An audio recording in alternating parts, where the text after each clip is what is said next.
லஞ்ச ஊழல் எதிர்ப்பு சட்டத்தின் 23(a)(1) சரத்தின் கீழ் 2 குற்றப்பத்திரிகைகளின் கீழ் வழக்குகள் தாக்கல் செய்யப்பட்டுள்ளன.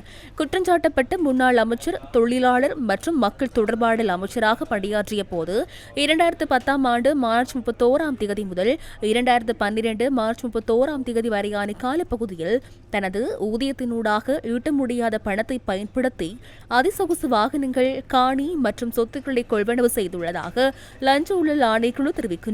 இதற்கிணங்க அரசு மற்றும் தனியார் வங்கிகளில் பேணப்பட்ட 48 வங்கிக் கணக்குகளின் ஊடாக கடவத்த பகுதியில் காணி ஒன்றை கொள்வனவு செய்வதற்காக 1,39,99,000 ரூபாய் செலவிடப்பட்டுள்ளதுடன் கொழும்பு 7 ஏர்னஸ்ட் டி சில்வா மாவட்டத்தில் காணி ஒன்றை கொள்வனவு செய்வதற்காக 7,13,99,000 ரூபாய் பணத்தை முன்னாள் அமைச்சர் செலவிட்டுள்ளதாக தெரிவிக்கப்பட்டுள்ளது.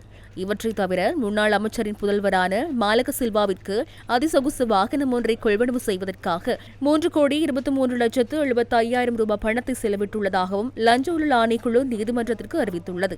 மற்றும் ஒரு கார் ஒன்றை கொள்வனவு செய்வதற்காக 55 லட்சம் ரூபாய்க்கும் அதிக பணம், டிஃபெண்டர் வாகனம் ஒன்றை கொள்வனவு செய்வதற்காக 88,50,000 ரூபாய் பணம் முன்னாள் அமைச்சரினால் செலவிடப்பட்டுள்ளதாக லஞ்ச ஊழல் ஆணைக்குழு தெரிவித்துள்ளது.